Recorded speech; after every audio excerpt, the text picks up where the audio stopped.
Er had een soort opspoor west door de nijbouw van de pois in de Westereen. De boorman is veld in dit plan en is het net eens met de procedures waarmee de vergunningen verkregen binnen. Bertil Westers, advocaat van de pois, sprutst dit tjen. Alle vergunningen binnen nevens de regels verkregen en ook de gemeente Dansemerdeel had het nou bevestigen. De bouw is net met de keren, maar wethouder Gerben Wiersma had wel begrip voor het bezwier van de boorman. Ja, absoluut.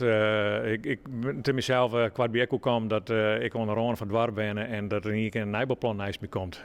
Ik ben verhuizen, dat ken je ook wel misschien, maar ik heb wel ervaren hoe vervelend dat het is. Je komt maar maas van Werto en dan heb je een prachtig mooi landelijk uitzicht en dat wordt in één keer heel oors. Ja, daar moet je wel even zo wennen. Dus ik snap dat heel goed.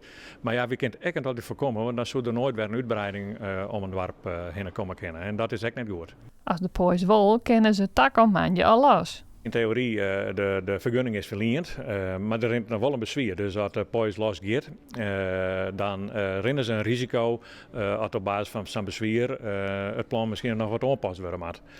Maar dat is dan hun eigen keuze. Dus wij zullen daar verder weinig van zeggen kunnen. De vergunning is er, ze kunnen los. En misschien gaan ze eerst ook wel vooral bouwplaatsen in richting doen. Ik weet het net wat ze precies al doen gaan. Maar dat mij. Over de kapvergunning moet de rechter nog uitspraak doen. Het kappen van de BM mij dus nog net. Nee, kappen mij net, daar heb ik met hen op praat. Ik duidelijk wist van op dit moment kan er net kappen worden, dat gaan we weer handhaven. Dus en daar had de pois ook van zijn van nee, we wassen daarop. Dus we gaan net de kappen en dat de rechter een uitspraak dingen had.